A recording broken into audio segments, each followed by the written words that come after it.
Welcome back to another episode of Infidelity Tales Lab. We're thankful for your continued viewership. Before we begin, tell us, where in the world are you watching from? We love knowing our global reach. Now, let's dive into today's story. Chapter 1. The Call. Blake Morrison adjusted his Armani tie as he stepped into his hotel suite overlooking downtown Chicago. The merger negotiations had run 12 hours straight, but the $200 million deal was finally sealed. His construction empire, Morrison Holdings, had just acquired another major competitor. At 38, Blake had built his company from a single bulldozer into the largest private construction firm on the West Coast. He poured himself a scotch and video called home to Seattle. The screen connected, showing his 4-year-old daughter Chloe's face, but something was immediately wrong. Her usual bright smile was replaced by a subdued expression, her blue eyes lacking their typical sparkle. "Hi, Daddy," she whispered, barely audible. "Hey there, Princess. Are you okay? You seem quiet." "I'm okay," Chloe said faintly, glancing away from the camera. Blake's paternal instincts flared. Behind Chloe, he could see his wife Candace standing motionless, staring down at their daughter with an expression he'd never seen before. Cold, almost menacing. Candace's perfectly manicured hands were clenched at her sides, her blonde hair pulled back severely. "Is everything okay there?" Blake asked, his voice sharpening. "Candace?" Candace's head snapped up, her green eyes meeting the camera for just a moment before she looked away. That's when Blake noticed something that made his blood freeze. Chloe's small hand moved subtly, making a gesture Blake had taught her 2 years ago when she was barely speaking. 3 fingers pressed together, thumb touching pinky. It was their secret signal, something he'd shown her to use if she ever felt scared or unsafe and couldn't speak freely. "Everything's fine," Candace said, stepping into view with a forced smile. "Chloe's just tired. Time for bed, sweetie." But Blake caught it, the slight tremor in Candace's voice, the way she positioned herself between Chloe and the camera, and most importantly, the desperate look in his daughter's eyes as she made the sign again before the call ended. Blake stared at the blank screen, his mind racing. In 8 years of marriage, Candace had never shown anything but loving care toward Chloe. She'd given up her marketing career to be a stay-at-home mother, seemingly devoted to their family.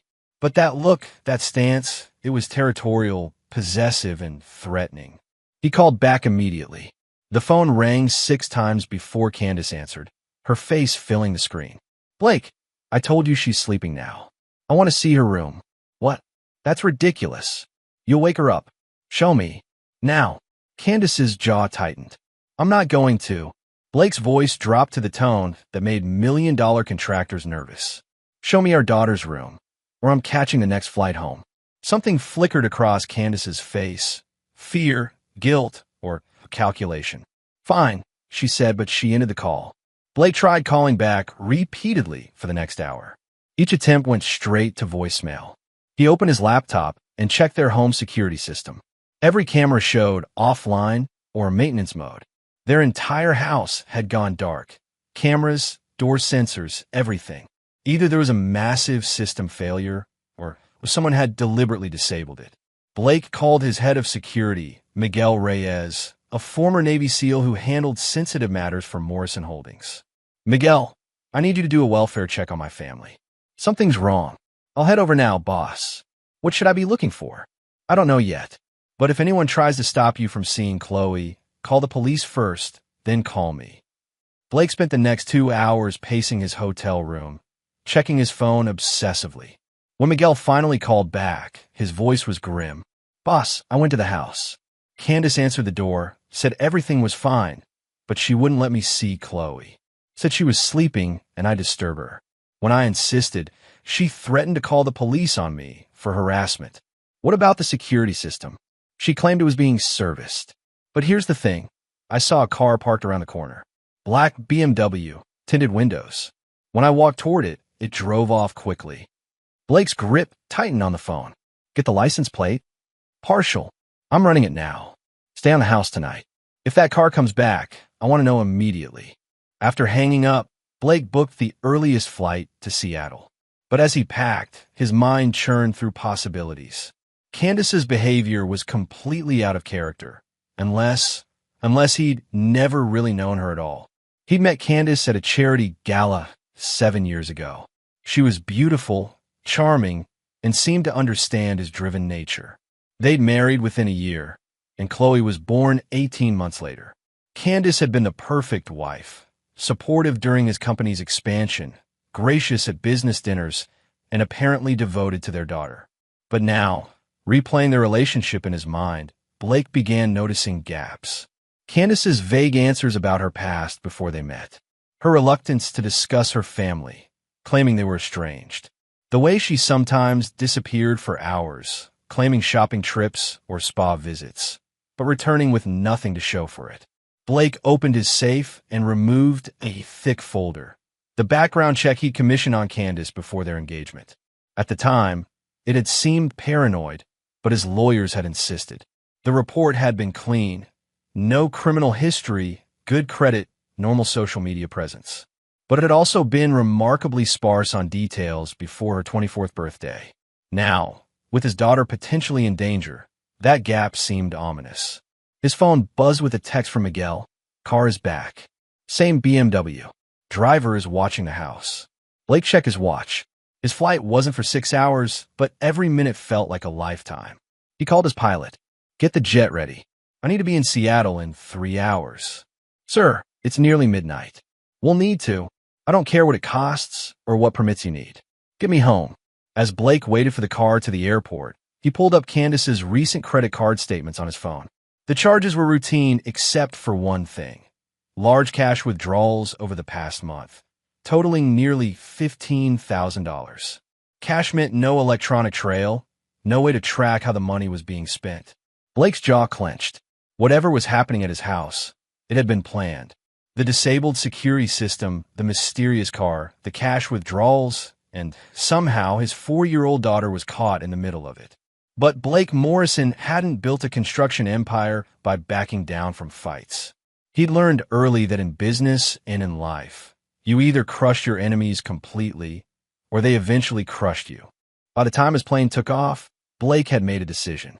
Whatever threat was facing his family, whoever was responsible, he would eliminate it with the same ruthless efficiency he'd used to destroy business competitors. And if Candace was involved, if his wife had betrayed him and endangered their daughter, she would learn why Blake Morrison's enemies either fled the state or ended up in bankruptcy court. Some betrayals could never be forgiven. Chapter 2. The Revelation.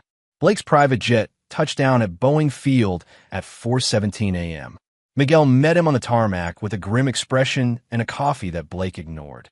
Status report, Blake demanded as they walked to Miguel's armored SUV. The BMW left around 2 a.m. I followed it to the Fairmont Olympic Hotel downtown. Driver went to the parking garage, but I lost him. No visual on who it was. What about Candace? House has been quiet. All lights went off around midnight. But boss, Miguel hesitated. I think you should see this. He handed Blake a tablet showing traffic camera footage from earlier that evening. The timestamp read 8:43 p.m., just after Blake's disturbing video call. Watch the black BMW, Miguel said. Blake studied the screen. The BMW was leaving his neighborhood, heading toward downtown Seattle. As it passed under a streetlight, the camera caught a clear view through the windshield. The driver was Candace. Blake's expression hardened. She left Chloe alone? Gets worse. Watch this. Miguel swiped to another camera feed, this one from the hotel's valet station. The BMW pulled up, and Candace stepped out wearing a dress Blake had never seen, something expensive and revealing. But she wasn't alone. A man emerged from the passenger side. Tall, muscular with dark hair and the kind of physique that screamed personal trainer or gym rat.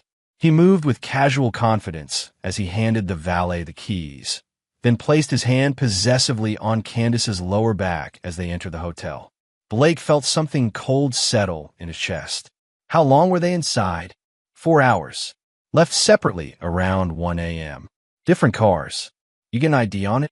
Miguel nodded. Facial recognition hit a match. Tyler Hendricks, age 31. Owns a boutique fitness studio called Elite Form. Divorced, no kids, clean record except for a DUI 3 years ago. Blake studied the footage again, noting the familiarity between Candace and Tyler. This wasn't a first meeting. They moved together like a couple who'd been intimate for months, maybe longer. "How long has this been going on?" Blake asked quietly. "I'm checking. But boss, there's something else. I found out why your security system went down." Miguel pulled up another screen showing Blake's home security company's maintenance logs. "Someone called yesterday afternoon claiming to be you, saying you wanted the system temporarily disabled for privacy reasons during a family matter. They had your account information, your social security number, everything needed to authenticate. Candace had access to all that information." "Yes, sir. She planned this." Blake stared at the footage of his wife entering a hotel with another man while their 4-year-old daughter was home alone. The betrayal cut deep, but what enraged him more was the calculated nature of it. Candace hadn't just cheated. She'd deliberately left Chloe vulnerable to enable her affair. "Take me home," Blake said. "I want to see my daughter." The drive to his Bellevue mansion took 20 minutes. Blake's neighborhood was one of the most exclusive in the Seattle area, with homes starting at $3 million. His own house, a 12,000-square-foot modern fortress, sat on 5 acres of meticulously landscaped grounds. He designed it himself, with state-of-the-art security, a safe room, and clear sight lines from every window, all of which Candace had circumvented with a simple phone call. Blake used his key to enter quietly through the front door.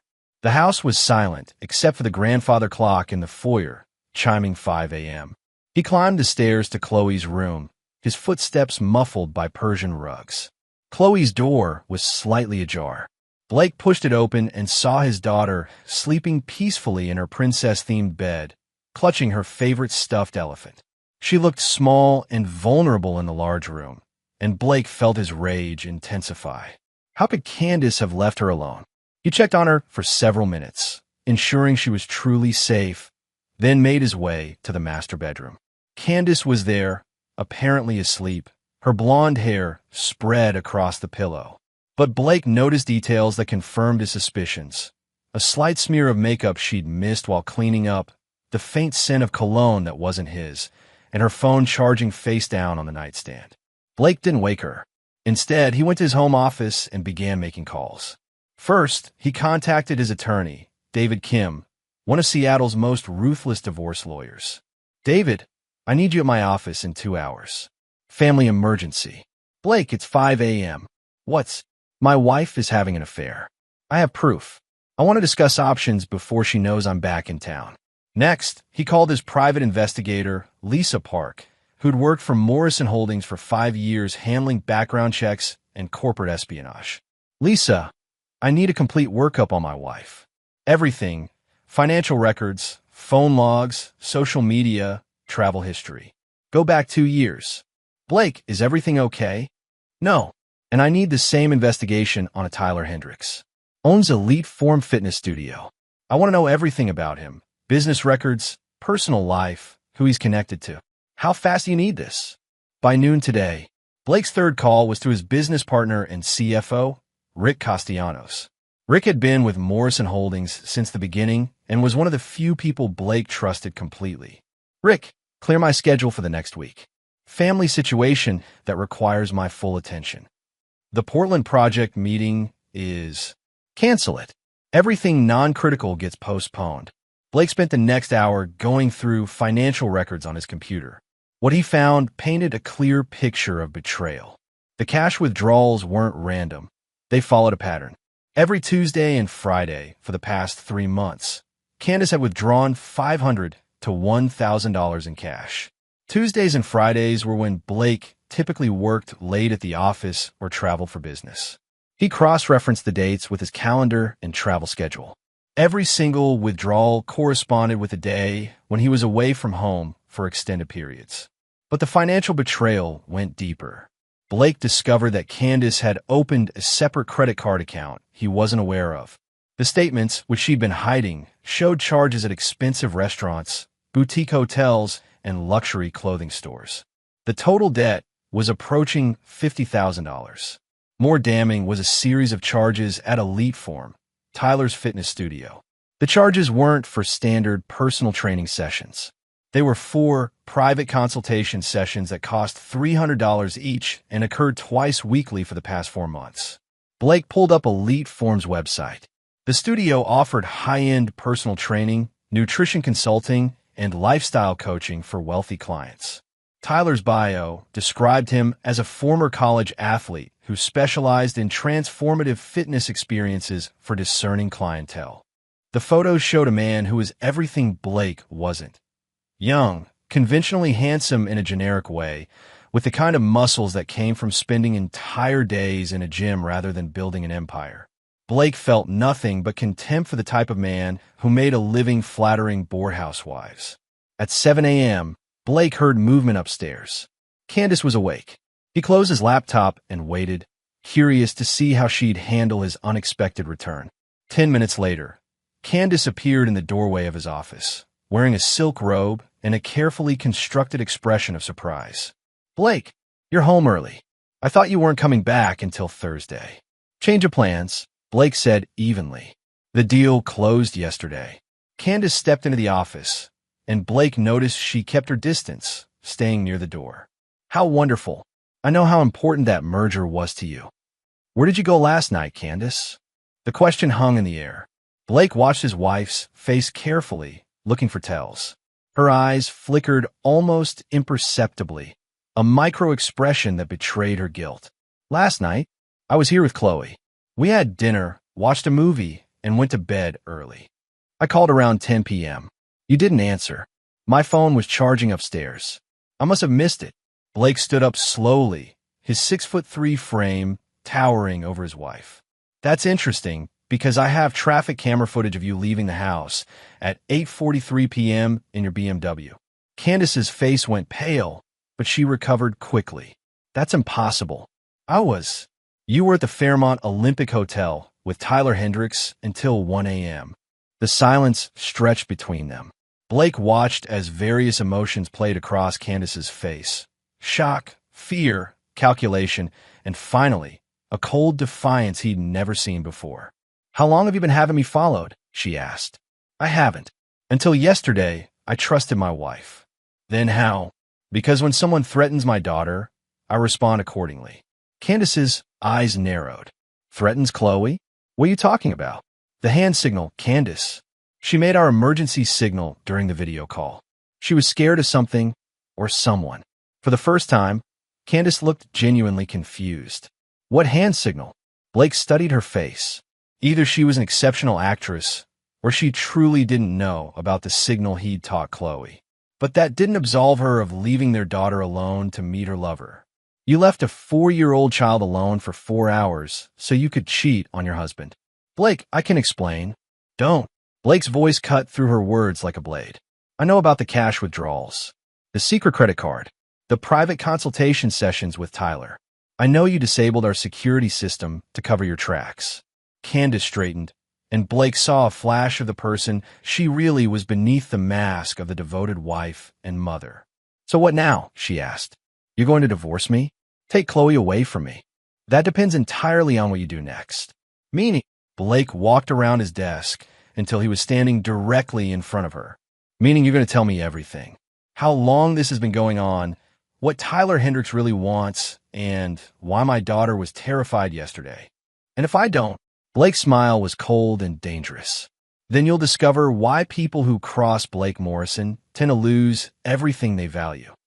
Candace stared at him for a long moment, then laughed, a bitter, humorless sound. "You think you know everything, don't you? But you have no idea what you've stumbled into, Blake. Tyler isn't just some trainer I'm sleeping with." "Then enlighten me." "He's Chloe's biological father." The words hit Blake like a physical blow. He felt the world tilt slightly, his carefully controlled expression faltering for just a moment. "That's impossible. Chloe is my daughter." "Your daughter," Candace said with venom, "has never had a DNA test. And Tyler has been very patient about claiming what's his." Blake stared at the woman he'd thought he knew, seeing a stranger's face looking back at him. But even as the revelation shattered his world, his mind was already adapting, calculating, planning. If Candace thought this bombshell would destroy him, she'd badly underestimated who she was dealing with. Blake Morrison had built his empire by turning disasters into opportunities. And this betrayal, this unforgivable, calculated destruction of his family, would be no different. By the time he was finished, Candace and Tyler would learn that some wars are won not by who strikes first, but by who strikes last. Chapter 3. The Investigation. Blake maintained his composure as Candace's words echoed in his mind. Tyler has been very patient about claiming what's his. The implication was clear. This wasn't just an affair, it was a calculated plan to destroy his family and steal his daughter. "Get out," Blake said quietly. "Blake, we need to talk about."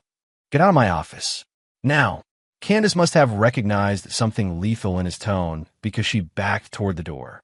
"This doesn't have to be ugly, Blake. Tyler and we can work something out. Financial arrangements that benefit everyone." Blake's hands clenched into fists. They weren't just planning to take Chloe.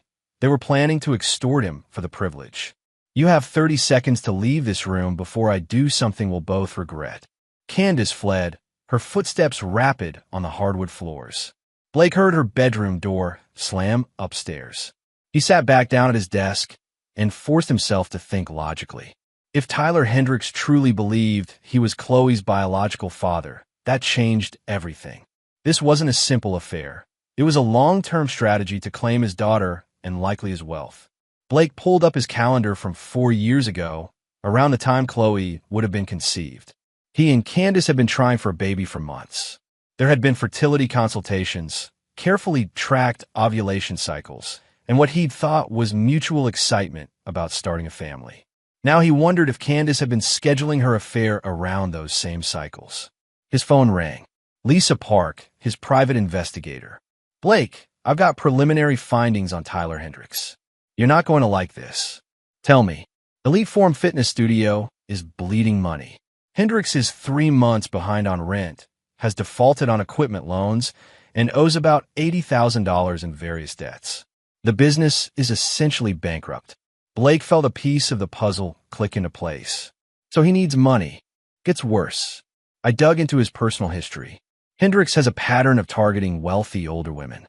His ex-wife divorced him after catching him with a client, a real estate heiress who ended up giving him $50,000 before her family intervened. A con man. Professional grade. But here's the interesting part. I found social media photos of him from 5 years ago. Guess where he was working? Blake waited. The gym where your wife had her membership. Cascade Fitness on Mercer Island. They were connected before you even knew she was pregnant. The betrayal went even deeper than Blake had imagined. Candace hadn't fallen for Tyler during a moment of weakness. She'd been planning this deception for years. What about her financial records? Still compiling, but I found something immediate. 3 weeks ago, Candace consulted with a family law attorney. Patricia Mills, one of the most aggressive divorce lawyers in Seattle, specializes in high-asset divorces where fathers lose custody. Blake's jaw tightened. They're planning to take Chloe. Looks that way. I'll have the complete report by noon. But Blake, if they're claiming Tyler is the biological father, they might have genetic evidence. After hanging up, Blake immediately called David Kim, his attorney. "David, I need an emergency DNA test for Chloe. How quickly can that be arranged? If you have custody consent from both parents, we can have results in 24 hours.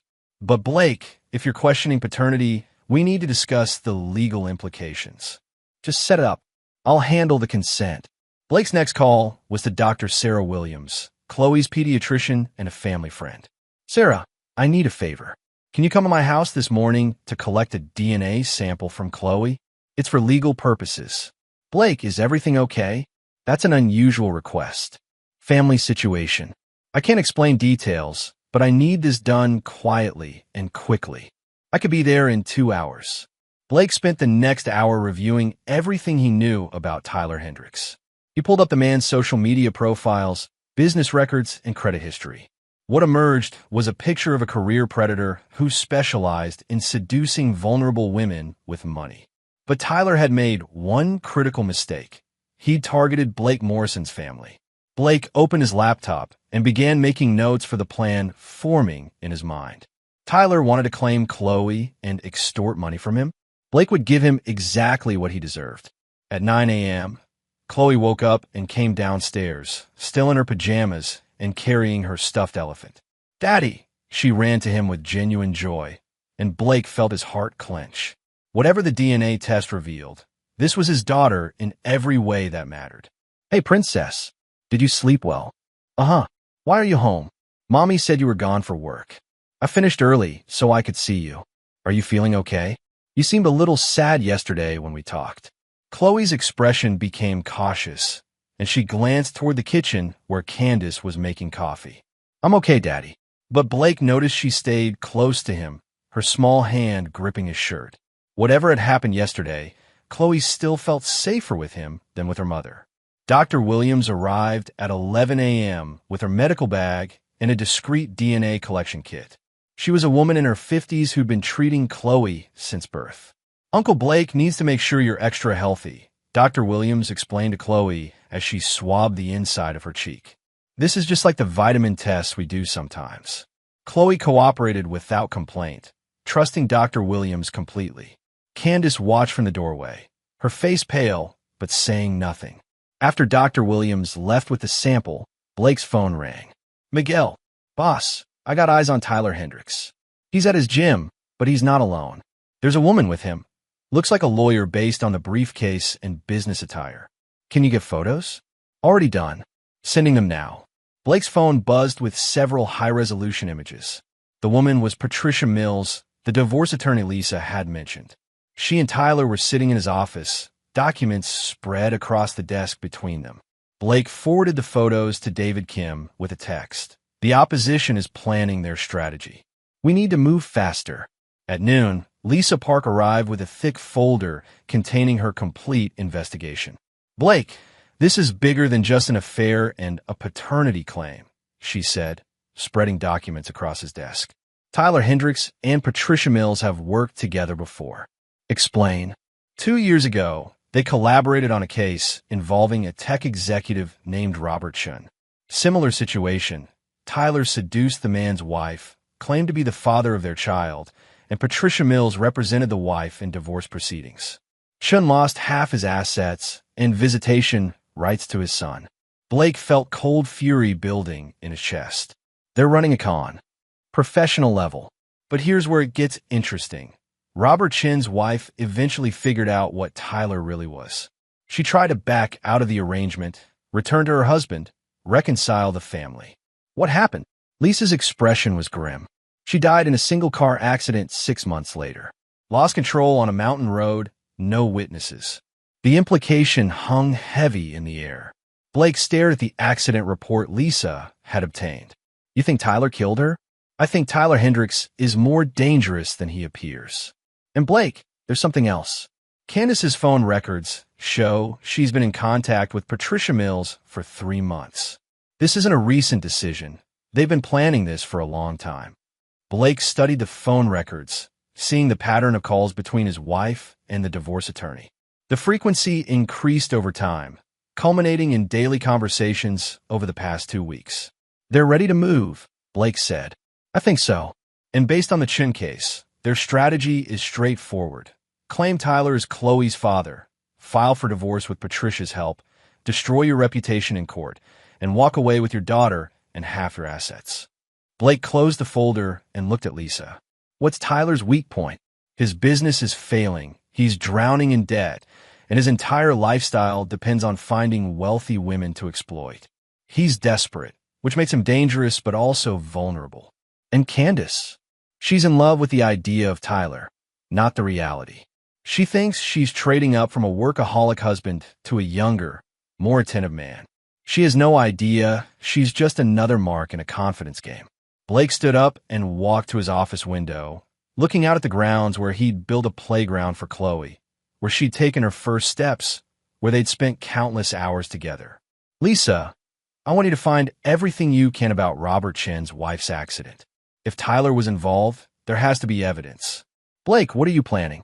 Blake turned back to her, and Lisa saw something in his expression that made her step back. "Tyler Hendricks wants to destroy my family and steal my daughter. Candace wants to betray everything we built together. They think they can manipulate me, extort me, and walk away with my life. And They're about to learn that Blake Morrison doesn't get manipulated. He doesn't get extorted. And he doesn't lose. Blake's phone buzzed with a text from Dr. Williams. DNA sample is at the lab. Results in 18 hours. Lisa, I want 24-hour surveillance on both Tyler and Candace. I want to know everywhere they go, everyone they meet, and every move they make. Already arranged. Good. Because in 18 hours, I'll know if Chloe is biologically mine or not. But either way, Tyler Hendricks and my wife are about to discover what happens when someone threatens the things Blake Morrison values most.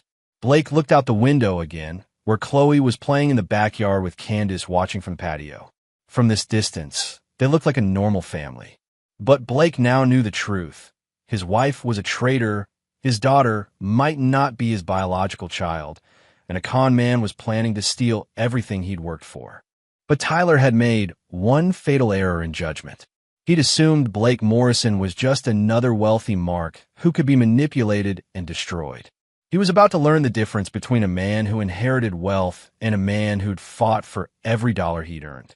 And that difference would cost Tyler Hendricks everything. Chapter 4. The DNA Results and Discovery. Blake didn't sleep that night. He sat in his home office, surrounded by investigation files, legal documents, and surveillance photos, planning his next moves like a general preparing for war. At 6 a.m., his phone rang. Dr. Williams' voice was professional but sympathetic. Blake, I have the DNA results. And Chloe is not your biological daughter. The words hit harder than Blake had expected, even though he'd been preparing for this possibility. 4 years of bedtime stories, scraped knees, first words, Christmas mornings, all built on a lie. Blake, are you there? I'm here. Email me the complete report. I'm sorry, Blake. I know how much Chloe means to you. After hanging up, Blake stared at the photo on his desk. Him and Chloe at the zoo last month, her laughing as he lifted her onto his shoulders. Biology might say she wasn't his, but every fiber of his being rejected that conclusion. His phone buzzed with Miguel's daily report. Tyler left his apartment at 7 a.m., went to Elite Form. Candace dropped Chloe at preschool, then drove to Starbucks on Pine Street. Patricia Mills was waiting for her. Blake felt the familiar cold anger settle over him. While he was discovering that his entire family was built on deception, his wife was meeting with her divorce attorney, planning how to destroy him in court. He called David Kim. The DNA test confirms Tyler is the biological father. What's our legal position? Complicated, David said grimly. If Candace files for divorce and Tyler petitions for paternity rights, you could lose all custody of Chloe. The courts favor biological parents, especially if they can prove fraud was involved in the original birth certificate. What kind of fraud? If Candace knowingly put your name on the birth certificate when she knew Tyler was the father, that's paternal fraud. It could void any parental rights you might have. Blake felt something dark and cold growing in his chest. They planned this perfectly. It gets worse, Blake. I did some research on Patricia Mills. She's won several high-profile cases involving paternal fraud. Her strategy is always the same. Portray the father as a controlling, absent workaholic who drove the wife into another man's arms. She'll claim Candace only lied about paternity to protect herself and the child from your emotional abuse. Emotional abuse? She'll twist your work schedule, your business trips, your high expectations, everything that made you successful, into evidence of neglect and psychological manipulation. Blake realized the full scope of their plan. They weren't just stealing his daughter and his money. They were going to destroy his reputation and make him the villain in his own betrayal. How long do we have? If they file today, you could be served with papers by tomorrow. Once that happens, temporary custody arrangements go into effect. Chloe could be living with Candace and Tyler within a week. Blake hung up and immediately called Lisa Park. Lisa, I need everything you have on Patricia Mills' previous cases. Every client, every strategy, every weakness. Already working on it. But Blake, I have something more immediate. Miguel's surveillance caught something interesting this morning. What? After Candace met with Patricia Mills, she drove to a Wells Fargo branch in Bellevue. She was inside for 45 minutes and left carrying a large envelope. Safe deposit box. That's my guess. Miguel followed her back home, but she made 2 phone calls on the way. One to Tyler, one to a number I'm still tracking down. Blake thought about the timeline. DNA results confirmed, meeting with divorce attorney, trip to safe deposit box, coordinated phone calls. They were implementing their plan today. I'm coming to your office, Blake told Lisa. I want to see everything we have. Blake drove to Lisa's downtown Seattle office, his mind focused despite the emotional chaos of the past 24 hours. Lisa Park Investigations occupied the 15th floor of a glass tower with views of Elliott Bay. Blake had used Lisa's services for 5 years, and she'd never failed to deliver results. Lisa's conference room was set up like a war room, whiteboards covered with photos, timelines, and connection maps. At the center was a detailed profile of Tyler Hendricks. Tyler isn't just a con man, Lisa explained as Blake studied the information. He's part of a larger operation. Patricia Mills has represented 7 women in the past 3 years who all had relationships with fitness trainers or yoga instructors before filing for divorce. A pattern. More than that, it's systematic. Look at this. Lisa pointed to a timeline showing the 7 cases. Each woman was married to a wealthy man. Each had an affair with a younger fitness professional. Each filed for divorce, claiming paternal fraud or emotional abuse. And each case was handled by Patricia Mills. Blake studied the names and photos. How much money are we talking about? Combined settlements totaling $47 million over 3 years. Patricia Mills takes 30% of all settlements, which means she's earned over $14 million from this scheme. And Tyler's cut? Hard to calculate exactly, but based on his lifestyle upgrades and the timing, I'd estimate he's made about $3 million. Blake felt the pieces clicking together. They're targeting wealthy men specifically. Gets worse. I found a connection between Tyler and Patricia Mills. They're not just business partners, they're romantically involved. Have been for 4 years. Blake stared at the surveillance photos showing Tyler and Patricia Mills in intimate settings, holding hands at dinner, leaving her apartment together, sharing what looked like more than professional conversations. So Candace is just a mark to both of them. Exactly. Tyler seduced her as part of the con, but his real relationship is with Patricia Mills. They're using your wife to destroy your family and steal your wealth. Blake felt a strange sense of satisfaction. Candace thought she was trading her marriage for true love, but she was actually just another victim in a confidence game. Lisa, I want everything on their previous victims. Contact information, case details, settlement amounts, everything. Already compiled. But Blake, there's something else you need to see. Lisa opened another folder containing medical records and accident reports. Remember Robert Chin's wife, who tried to back out of the con? Her death wasn't an accident. I found a witness, a park ranger who saw Tyler Hendricks hiking in the area the day she died. He was supposed to be in Seattle, but his cell phone pinged a tower near the accident site. Blake studied the evidence. He killed her to protect the operation. I think so. And Blake, I'm worried about Candace. If she ever figures out what Tyler really is, if she tries to reconcile with you or back out of the divorce. The implication was clear. Tyler Hendricks had killed before to protect his criminal enterprise, and he wouldn't hesitate to kill again. Blake's phone buzzed with a text from Miguel. Candace just returned home. Tyler's car is in your driveway. Blake felt rage build in his chest. Tyler was in his house, with his daughter, planning to steal everything Blake had worked for. Lisa, I want you to contact Robert Chun and the other victims. I want to know everything about how Tyler operates, how Patricia Mills builds her cases, and what evidence we need to destroy them. What are you planning, Blake? Blake stood up and looked out at the Seattle skyline, the city where he'd built his empire, where he'd thought he had a family, where his enemies now believed they could destroy him. Tyler Hendricks and Patricia Mills have spent years perfecting a system to destroy men like me. They think they understand how to manipulate the legal system, how to turn wives against husbands, how to steal children and wealth. And they're about to learn that Blake Morrison doesn't play by their rules. Blake's phone rang. David Kim. Blake, I just received a call from Patricia Mills' office. They're filing divorce papers this afternoon. Candace is claiming irreconcilable differences emotional neglect, and seeking full custody based on Tyler's paternity claim.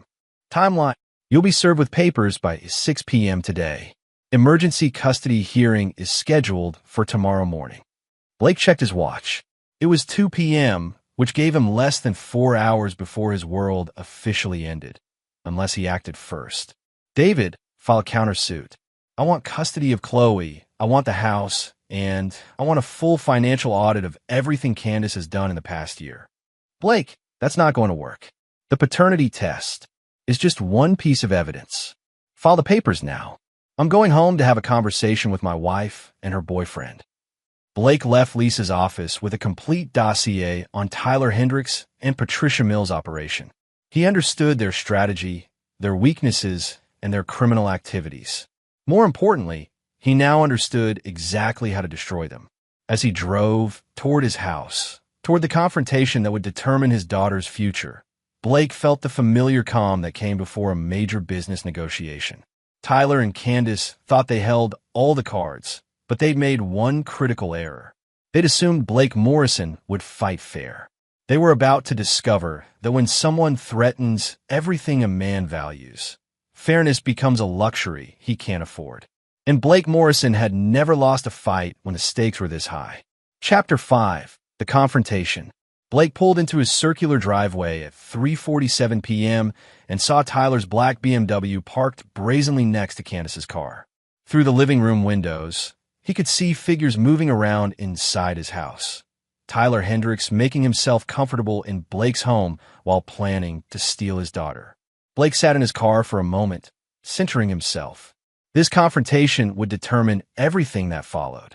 He needed to be strategic, not emotional. He entered through the front door and heard voices from the kitchen, Candace and Tyler talking in low, conspiratorial tones. Chloe was nowhere to be seen, probably in her playroom or taking her afternoon nap. Blake walked quietly down the hallway and paused outside the kitchen, listening. Papers will be served by 6, Candace was saying.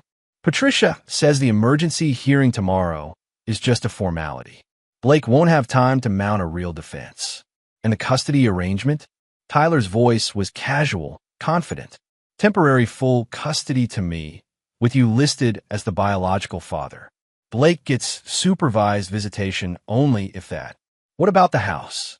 It'll be part of the settlement. Patricia thinks we can get half the value, plus alimony and child support. With your paternity claim validated, Blake doesn't have much leverage. Blake stepped into the kitchen. Interesting theory. Both Candace and Tyler spun around, startled. Tyler recovered quickly, standing up with the kind of aggressive posture Blake had seen from men trying to intimidate their way out of bad situations. Blake, Candace said, her face flushing. We were just planning my destruction? Blake's voice was conversational, almost amused. Please, don't let me interrupt. Tyler stepped forward, flexing slightly. Look, man, this doesn't have to be complicated.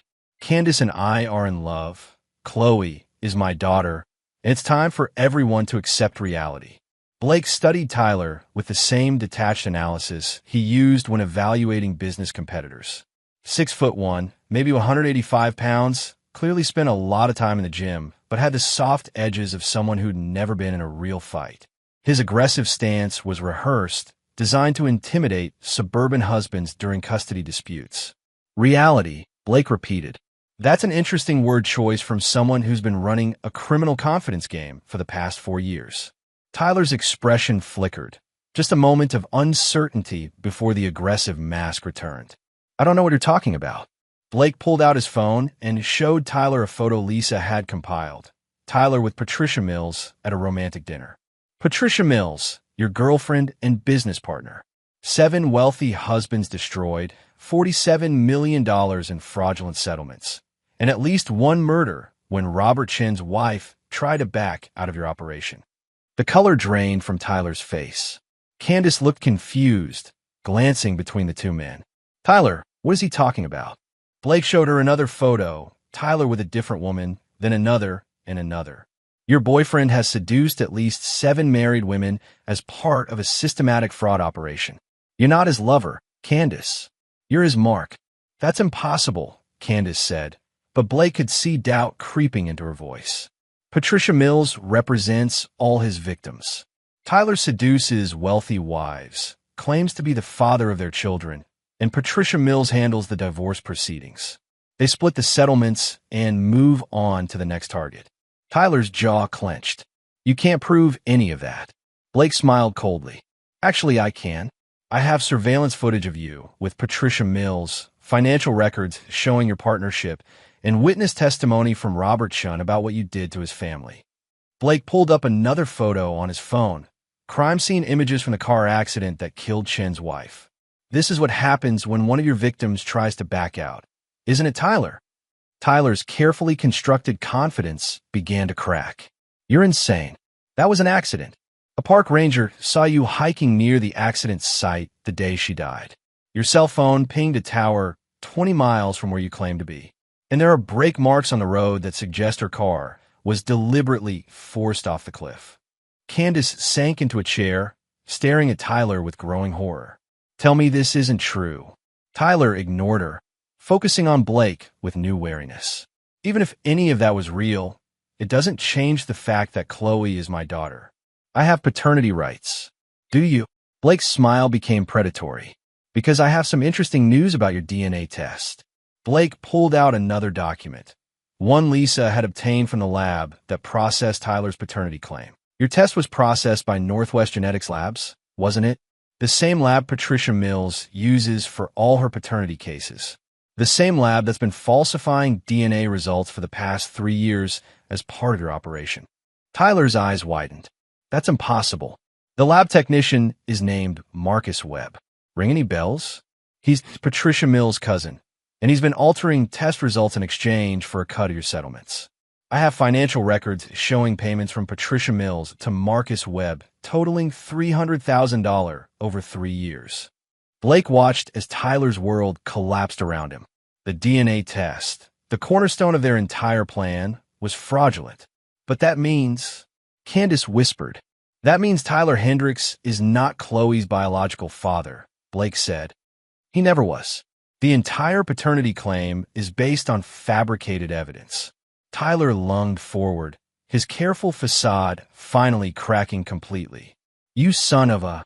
Blake caught Tyler's wrist effortlessly. Despite Tyler's gym-built physique, Blake had the real strength that came from years of construction work before building his empire.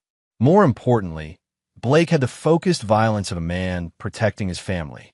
I wouldn't, Blake said quietly, applying pressure to Tyler's wrist until the younger man winced. Assault charges would complicate your legal situation considerably. Blake released Tyler's wrist and stepped back. Here's what's going to happen. You're going to leave my house right now. You're going to stop all contact with my wife and daughter. And you're going to find a new line of work because your criminal operation is finished. You can't prove anything in court, Tyler said, rubbing his wrist. Blake's smile was genuinely amused now. Tyler, you still don't understand who you're dealing with. I don't need to prove anything in court. Blake pulled out his phone and showed Tyler a series of text messages. These are from your previous victims, all 7 women you've defrauded. I contacted them this morning and explained what really happened to them. They're very interested in meeting with prosecutors to discuss your criminal activities. Tyler's face went pale. They can't. They can, and they will. But that's not the best part. Blake showed Tyler another document. This is a financial forensic audit of Elite Form Fitness Studio. It shows systematic money laundering, tax evasion, and fraudulent business practices. The IRS will be very interested in your creative accounting methods.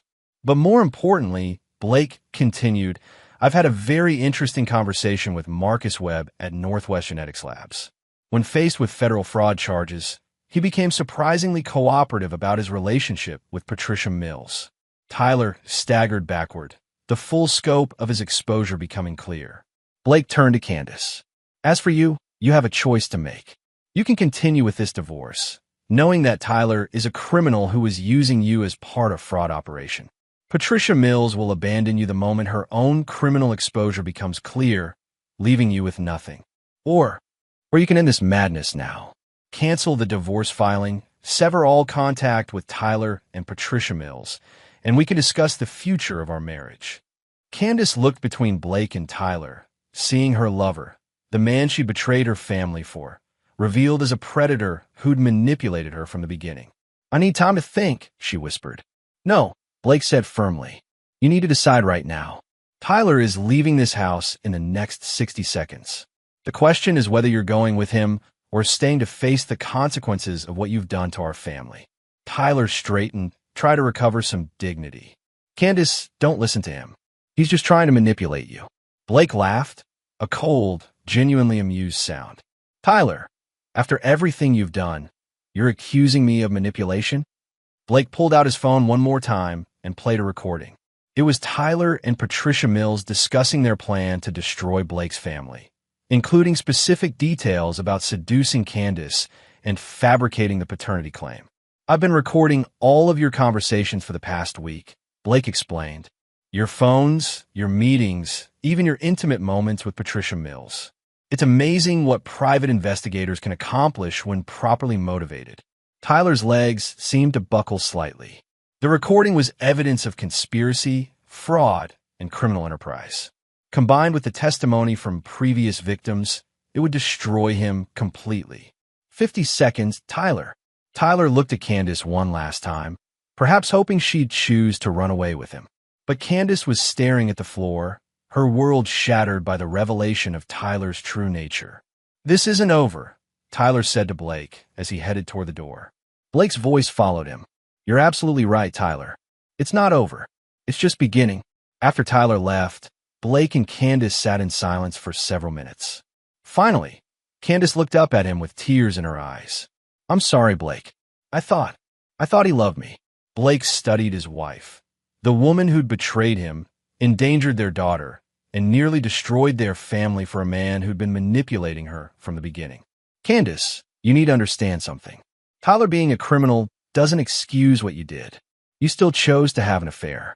You still chose to lie about Chloe's paternity. You still chose to plan my destruction. I know, but there are no buts. You betrayed everything we built together." Candace wiped her eyes. "What happens now?" Blake looked toward the staircase, knowing Chloe was somewhere upstairs, innocent of the adult manipulations that had nearly torn her world apart. "Now we find out if there's anything left of our marriage worth saving. But Candace, understand this. If you ever betray me or endanger Chloe again, Tyler Hendrick's fate will seem merciful compared to what I'll do to you." Candace shivered at something she saw in Blake's eyes. "Are you threatening me?" "I'm stating a fact. You've seen what I'm capable of when my family is threatened." Tyler thought he was smart, thought he could manipulate and destroy me. "Where is he now?" Outside, they heard Tyler's BMW speeding away from the house, fleeing the wreckage of his criminal enterprise. Blake stood up. "Clean yourself up. We're going to have dinner as a family, and you're going to explain to me exactly how we're going to rebuild the trust you destroyed." As Candace headed upstairs, Blake's phone buzzed with a text from Lisa Park. Patricia Mills just withdrew from all active cases and is reportedly fleeing to Canada. Tyler's gym has been raided by federal agents. Marcus Webb is in custody. Blake smiled grimly. Tyler Hendrick's criminal empire was collapsing exactly as Blake had planned. But the war wasn't over yet. Tyler still had to pay for threatening Blake's daughter. And that payment would be far more personal than criminal prosecution could provide. Some debts could only be settled with blood. Chapter 6. The Hunt Begins. 3 days after Tyler's humiliating departure from Blake's house, the full scope of the criminal operation's collapse became clear. Patricia Mills had fled to Vancouver, but was arrested at the airport on federal fraud charges. Marcus Webb, the lab technician, had provided evidence in exchange for a plea deal. Elite Form Fitness Studio was seized by the IRS, leaving Tyler homeless and nearly penniless.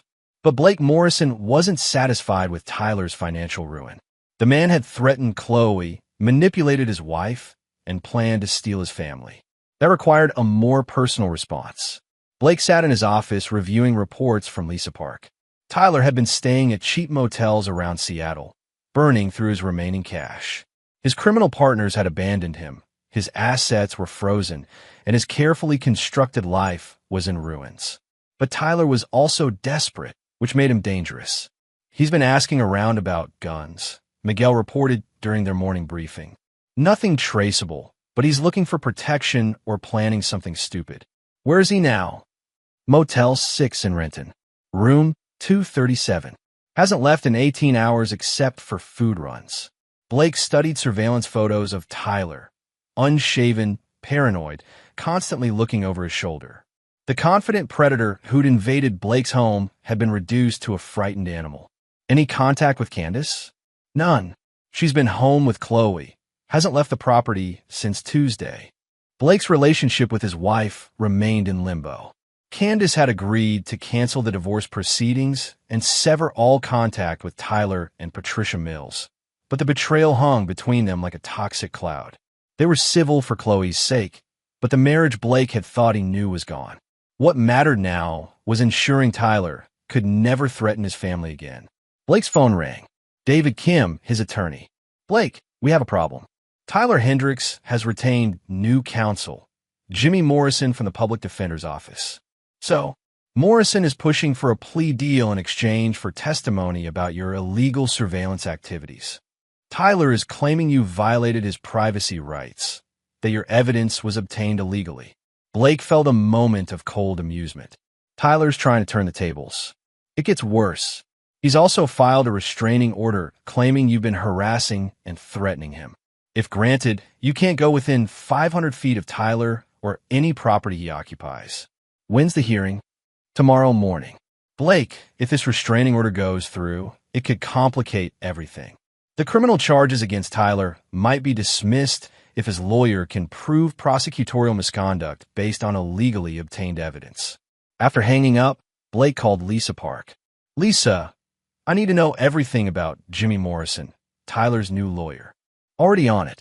Morrison is clean, public defender for 8 years, good reputation, no obvious corruption. But Blake, he's also competent. If Tyler's claiming harassment, Morrison might be able to make it stick. Blake understood the strategy. Tyler couldn't win a direct fight, so he was trying to use the legal system to neutralize Blake's advantages. If the restraining order was granted, it would give Tyler breathing room to plan his next move. Blake wouldn't allow that to happen. Miguel, I want Tyler under constant surveillance. If he meets with anyone, goes anywhere unusual, or does anything that looks like planning, I want to know immediately. Already on it, boss. But Blake, if there's a restraining order, then we'll have to be more creative. That evening, Blake sat in Chloe's room reading her a bedtime story. She curled against him, trusting and innocent, unaware of the war being fought around her. As he read about brave princesses and defeated dragons, Blake felt his resolve crystallize. Tyler Hendricks would never be allowed to threaten this moment again. After Chloe fell asleep, Blake went to his home office and made a call to an unlisted number. Vincent, it's Blake Morrison. Vincent Torino owned a construction supply company that provided materials for Morrison Holdings projects. He also provided other services for Blake when situations required solutions outside normal business channels. Blake, been a while. What do you need? I have a problem that requires a personal touch. Someone threatened my family. I see. Where and when? I'll text you details. But Vincent, this needs to look natural. An accident. Understood. What's the timeline? Soon. Before he can cause more damage. After ending the call, Blake felt the familiar calm that came with decisive action. Tyler had chosen to escalate their conflict by involving lawyers and restraining orders. But Tyler didn't understand that Blake Morrison played by different rules when his family was threatened. The next morning, Blake attended the restraining order hearing. Jimmy Morrison presented Tyler's case competently, claiming Blake had engaged in systematic harassment through surveillance, intimidation, and threats. Your Honor, Morrison argued, my client has been subjected to round-the-clock stalking by Mr. Blake Morrison's private security team. Mr. Hendricks fears for his safety and requests court protection. Blake's lawyer countered that Tyler was a criminal who defrauded Blake's family and posed an ongoing threat, but the judge seemed sympathetic to Tyler's claims. Mr. Morrison, the judge said to Blake, while I understand your anger about what happened to your family, you cannot take the law into your own hands. I'm granting a temporary restraining order requiring you to maintain a distance of 500 feet from Mr. Hendricks and cease all surveillance activities. Blake accepted the ruling with apparent grace, but he was already implementing his alternative plan. That afternoon, Tyler left his motel and drove to a gun shop in Tacoma. Miguel, maintaining surveillance from a safe distance, watched Tyler purchase a .38 revolver and ammunition. The purchase was legal. Tyler had no criminal convictions yet, and Washington State's background check system hadn't been updated with his pending charges. He's armed now, Miguel reported to Blake. Seems more confident, like he's planning something. What'd he go after buying the gun? Drove around your neighborhood for an hour, checking security, looking for patterns. I think he's planning to come after you or your family. Blake felt cold satisfaction. Tyler's purchase of a weapon would justify everything that happened next. That evening, Blake received a call from Vincent Torino. It's done. Your problem will be resolved tomorrow morning. What kind of accident? Mechanical failure. Brake lines on his BMW. Very natural, very clean. Blake ended the call and poured himself scotch. Tomorrow, Tyler Hendricks would discover the final lesson Blake Morrison taught to men who threatened his family. But Blake's phone rang before he could finish his drink. Miguel, his voice urgent. Boss, Tyler's not at his motel. I lost him 2 hours ago, and his BMW is gone. Where?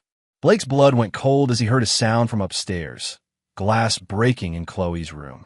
He's here, Blake said, dropping the phone and reaching for the gun he kept in his desk drawer.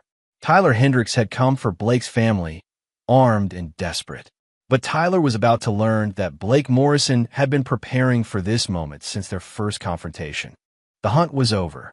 Now came the kill. Chapter 7. The final confrontation.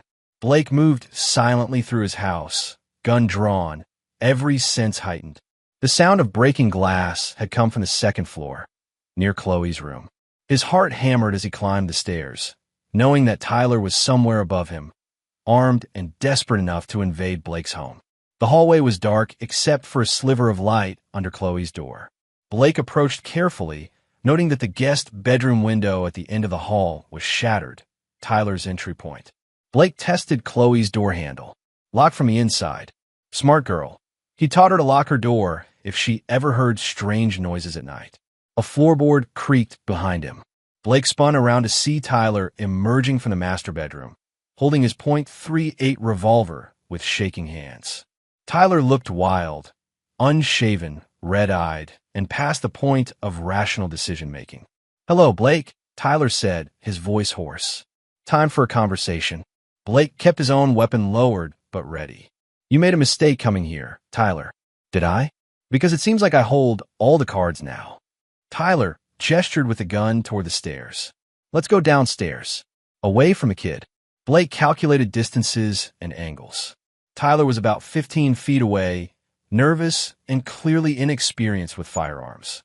His grip was wrong, his stance was unstable, and his finger was on the trigger, dangerous but also likely to miss if he fired in panic. Where's Candace? Blake asked, moving slowly toward the stairs. Locked in the bathroom downstairs. Don't worry, she's fine. For now. They descended the stairs together, Tyler keeping the gun trained on Blake's back. In the living room, Blake could hear muffled sounds from the powder room. Candace calling for help through the locked door. Sit down, Tyler ordered, pointing to the leather chair where Blake often read evening reports. Blake sat but kept his gun concealed beside his leg. What do you want, Tyler? What I want. Tyler laughed bitterly. I want my life back. I want the business you destroyed, the money you cost me, the future you stole. You did that to yourself when you chose to run a criminal operation. Criminal operation? Tyler's eyes blazed. You think you're so much better than me? You think your money makes you righteous? Tyler began pacing, the gun wavering as his emotions overwhelmed his limited self-control. I worked for everything I had, Tyler continued. You were just born lucky, inherited everything from Daddy's construction company. Blake almost smiled. Tyler's research had been as flawed as everything else about his operation. I built Morrison Holdings from nothing, Tyler. I started with a single bulldozer and a $50,000 loan. Bullshit. My father was a drunk who lost his construction business when I was 16. I've been working since I was 14, concrete, framing, roofing, anything that paid. I built my company with my own hands and my own blood. Blake could see his words affecting Tyler, undermining the narrative Tyler had built to justify his criminal activities. That doesn't change anything, Tyler said, but his voice lacked conviction. You still destroyed my life. You destroyed your own life when you chose to be a predator instead of a man. Tyler's face flushed with rage. You want to talk about being a man? A real man doesn't hide behind lawyers and private investigators.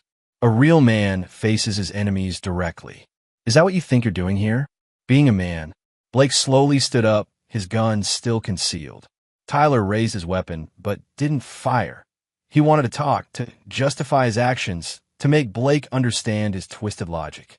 I love Candace, Tyler said. I really loved her. Not like you, treating her like another business asset.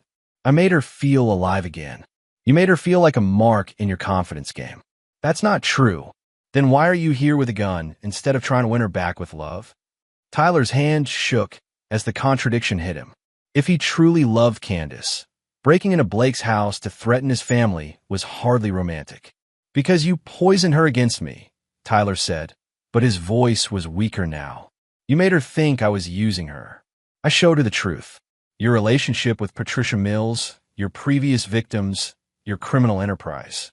Candace made her choice based on facts, not manipulation. Tyler's face crumpled slightly. For a moment, Blake saw past the desperate criminal to the pathetic man underneath. Someone who'd spent years lying to others and himself about what he really was.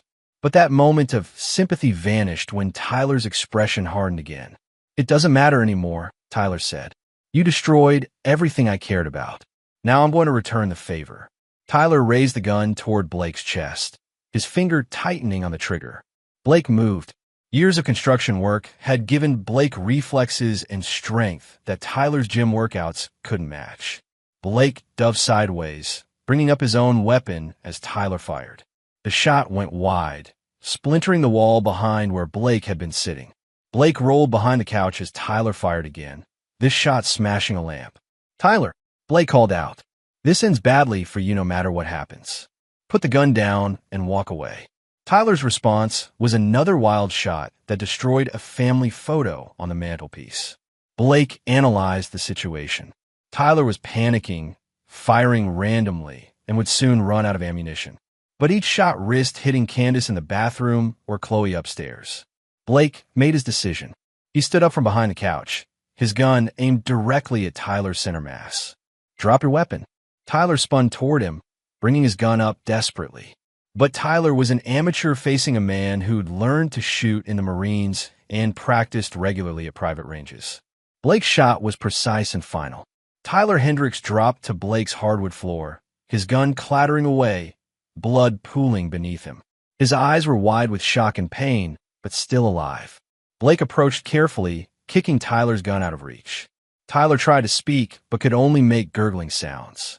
You threatened my daughter, Blake said quietly, standing over the dying man. That was unforgivable. Tyler's eyes fixed on Blake's face, perhaps finally understanding the type of man he'd chosen as an enemy. Then his eyes went blank. Blake checked Tyler's pulse to be certain, then called 911. This is Blake Morrison at 15847 Bellevue Hills Drive. I've just shot an armed intruder who broke into my home and threatened my family. The threat has been neutralized.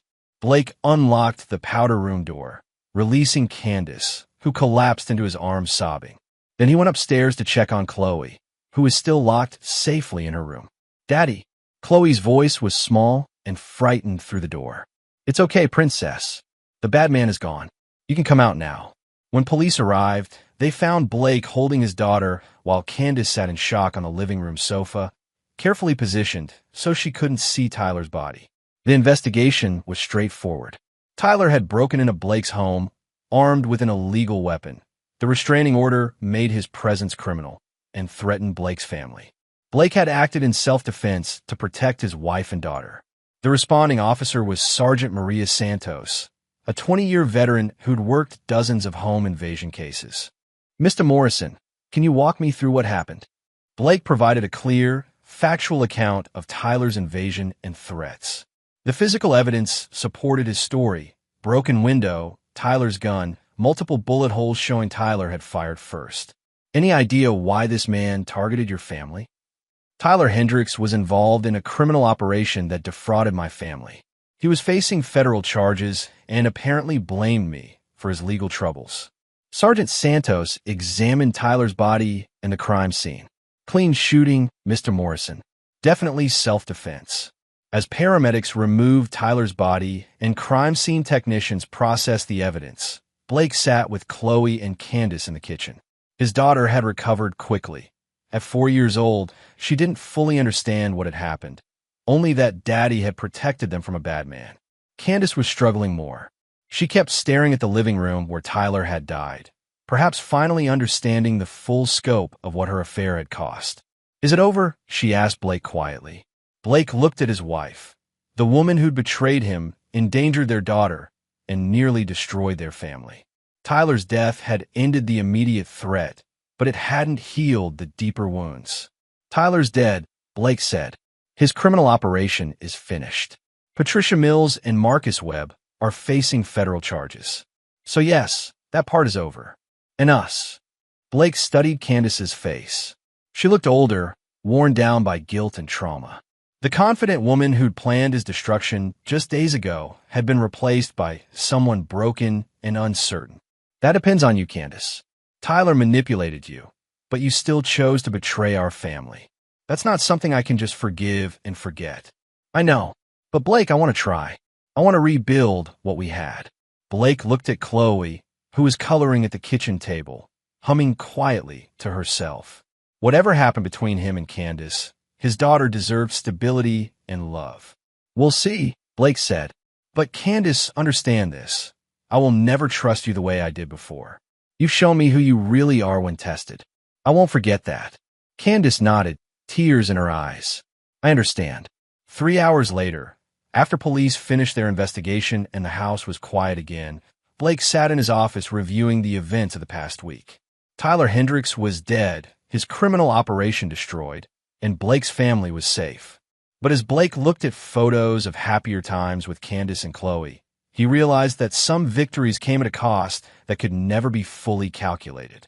Tyler had lost his life, but Blake had lost something too: the innocence of believing his family was secure, the trust that his wife would choose him over temptation, and the simple peace of a life without enemies. Still, as Blake listened to Chloe's laughter from the playroom upstairs, he knew he'd made the right choices. His daughter was safe, his enemies were defeated, and his empire remained intact. In the end, that was what mattered most. Some men built legacies through conquest and destruction. Blake Morrison built his through protection and ruthless defense of everything he valued. And anyone who threatened that legacy learned, as Tyler Hendricks had learned, that Blake Morrison's mercy had limits, but his vengeance did not. Chapter 8: The Reckoning. 2 weeks after Tyler Hendricks died on Blake's living room floor, the full consequences of their war began to emerge. The police investigation had cleared Blake of any wrongdoing. Justified self-defense was the official ruling. But the ripple effects of Tyler's criminal operation continued to spread through Seattle's legal and social circles. Blake sat in his attorney David Kim's office reviewing the final reports from Lisa Park's investigation. Patricia Mills had been sentenced to 12 years in federal prison for conspiracy, fraud, and money laundering. Marcus Webb received 5 years for falsifying DNA tests. 7 previous victims of their operation were filing civil suits against Tyler's estate, though there was little money left to recover. "The interesting development," David said, "is that 3 of Tyler's previous victims have reached out to thank you personally." Blake looked up from the reports. "Thank me? Robert Chin's brother flew in from San Francisco yesterday. Apparently, your investigation into Tyler's operation finally gave him closure about his sister-in-law's death. The other victims feel vindicated that Tyler faced consequences for what he did to their families." Blake felt no satisfaction from Tyler's death. Killing another man, even in self-defense, wasn't something to celebrate.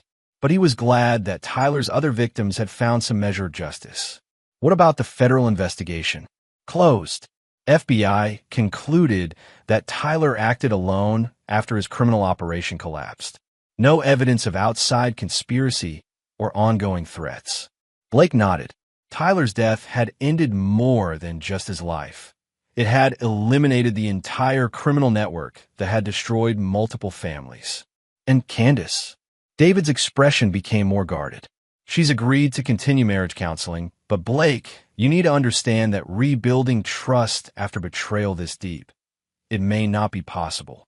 Blake had been attending weekly counseling sessions with Candace, trying to salvage their marriage for Chloe's sake. But every session reinforced the fundamental truth.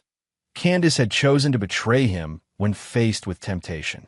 That choice revealed something about her character that couldn't be erased or forgotten. Blake left David's office and drove to Morrison Holdings headquarters in downtown Seattle. He'd been away from daily operations for 2 weeks, and there were critical decisions waiting for his attention. But as he sat in his corner office overlooking Elliott Bay, Blake found himself thinking about the price of the war he'd won. Tyler Hendricks was dead, but Blake's marriage was destroyed. His family was safe, but the trust that had held them together was gone. He'd protected his empire, but at the cost of becoming a killer. Blake's assistant knocked on his office door. "Mr. Morrison, there's someone here to see you. Says it's personal." "Who is it?" "Robert Chun, from San Francisco." Blake had Robert Chun shown into his office. Chun was a man in his early 40s, well-dressed, but with the tired eyes of someone who'd endured profound loss. "Mr. Morrison, thank you for seeing me. I wanted to thank you personally for what you did." Blake gestured for Chun to sit. "I'm sorry for your loss. Your sister-in-law didn't deserve what happened to her. Jennifer was trying to protect our family when she died. Tyler Hendricks had convinced my brother that their marriage was over, that their son wasn't his. Jennifer discovered the truth about Tyler's operation and was going to expose him." Chin's voice was steady, but Blake could see the pain underneath. "Jennifer called me the night before she died. Said she found evidence that would destroy Tyler and Patricia Mills. She was driving to meet with FBI agents when her car went off that mountain road. I'm sorry the legal system failed her. But you didn't," Chun said. "When Tyler threatened your family, you did what needed to be done. Jennifer would have appreciated that." After Chun left, Blake sat alone in his office thinking about justice and revenge, protection and destruction. Tyler Hendricks had been a predator who destroyed families for profit. His death had saved Blake's family and provided closure for his previous victims. But it had also changed Blake in ways he was still understanding. That evening, Blake returned home to find Candace and Chloe in the kitchen making dinner. The scene looked normal, a family preparing to share a meal together.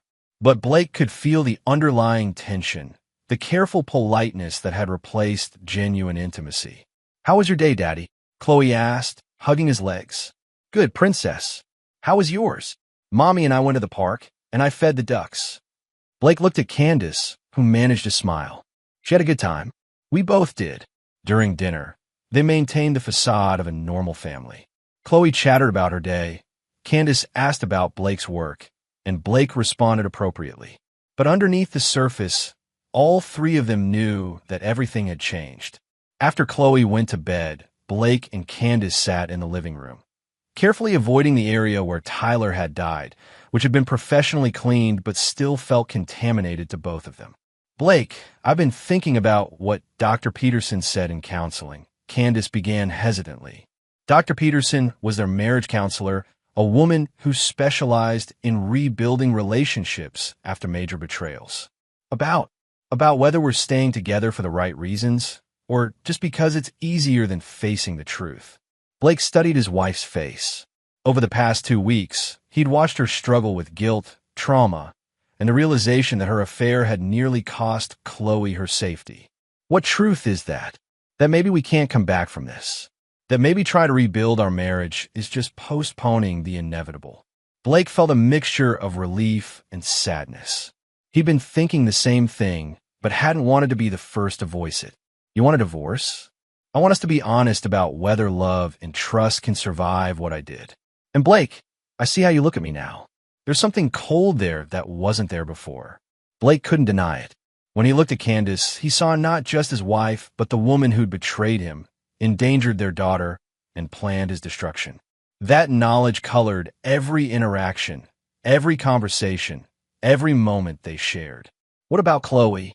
She needs parents who can give her love and stability. Maybe that means divorced parents who coexist peacefully rather than married parents who resent each other. Blake stood up and walked to the window overlooking the backyard where Chloe played every day.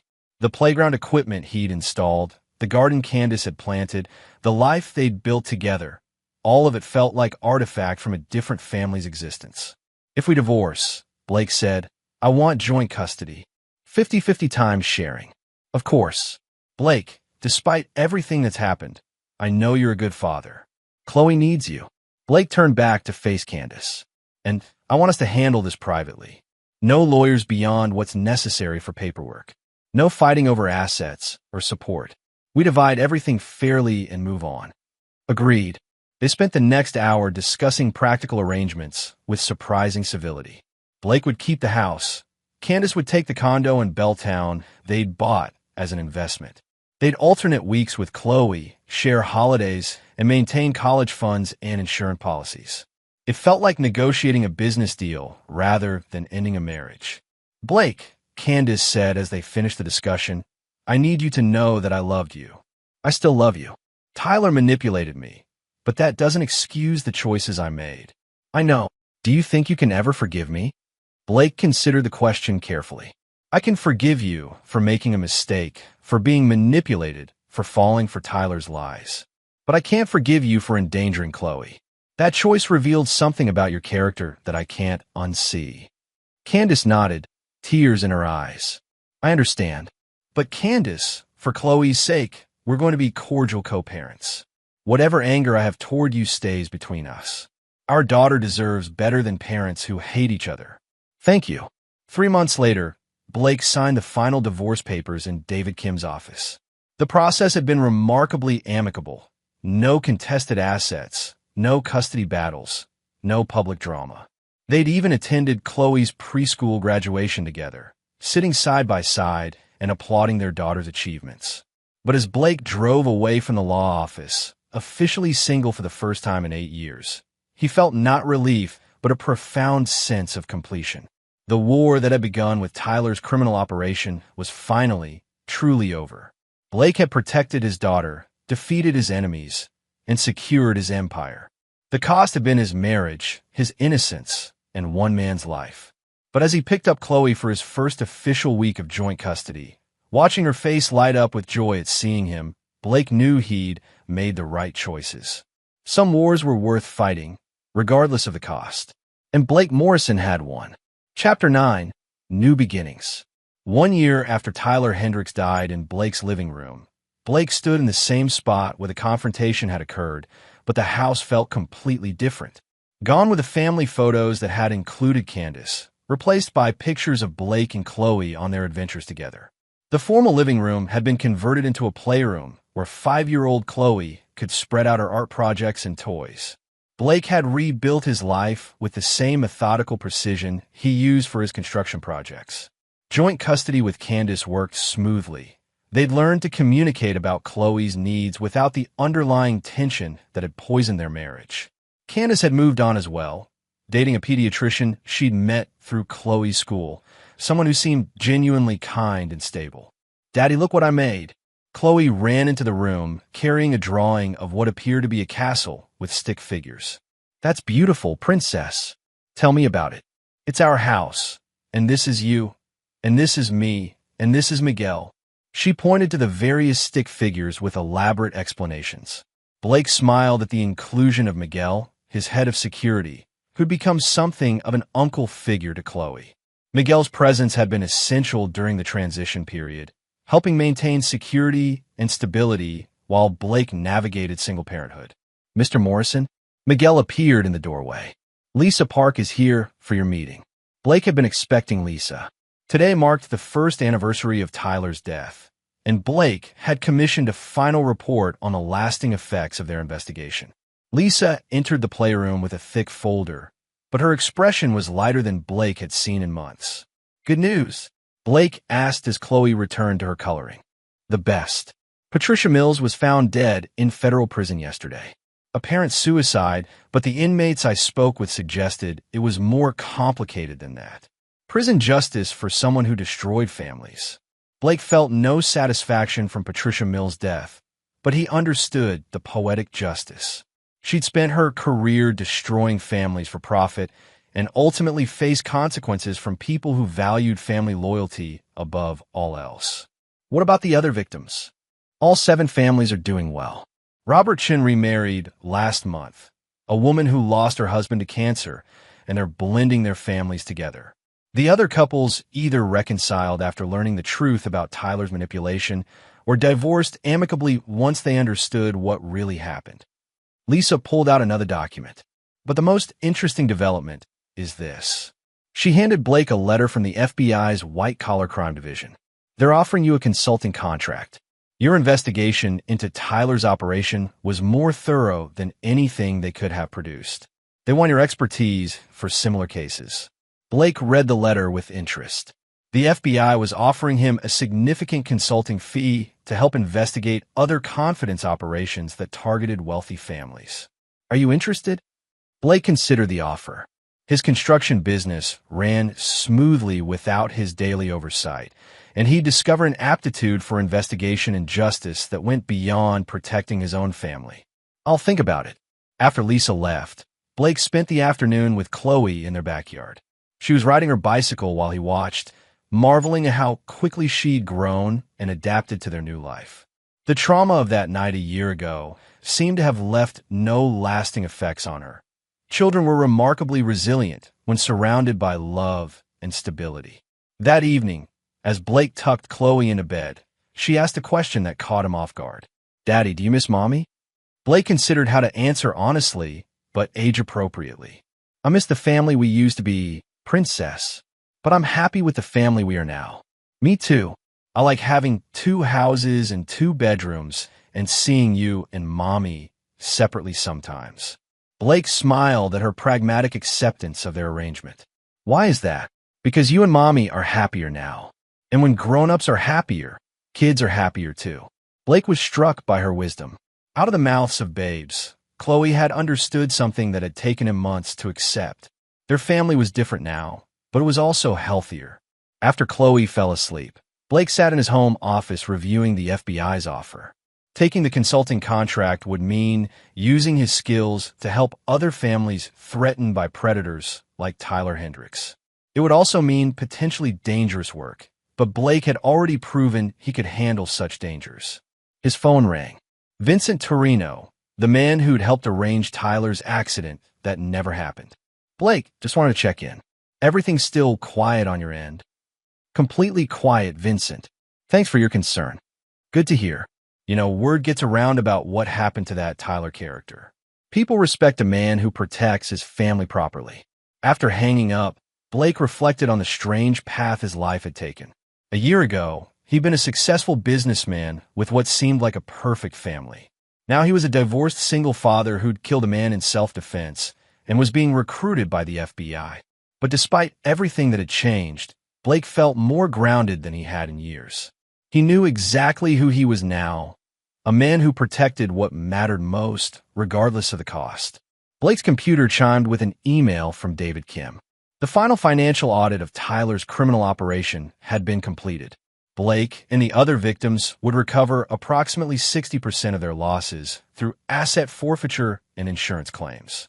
But more importantly, the audit had uncovered evidence of additional crimes that would help prosecute other members of Tyler's network who were still alive. Justice would continue to roll out in waves, affecting criminals Blake had never even known existed. Blake printed the FBI's consulting offer and signed it. He'd found his new purpose, using the skills he'd developed protecting his own family to help protect others. As he prepared for bed, Blake walked through his house, checking locks and security systems out of habit. In Chloe's room, he paused to watch her sleep peacefully, surrounded by stuffed animals and night lights. This was what mattered. This was what he'd fought for and killed for and rebuilt his life around. His daughter's safety, her happiness, her future. Tyler Hendricks had threatened that future and paid with his life. Candace had betrayed that future and lost her marriage. Patricia Mills had profited from destroying such futures and died in prison. But Blake Morrison had protected what he valued most, and tomorrow he would help others do the same. Some men built legacies through conquest. Others built them through protection. Blake Morrison had learned the difference, and he would spend the rest of his life ensuring that predators like Tyler Hendricks never again threatened innocent families. As he turned off the lights and headed to his own room, Blake felt the deep satisfaction of a man who'd faced his worst fears and emerged victorious. He'd lost a wife, but gained clarity about what really mattered.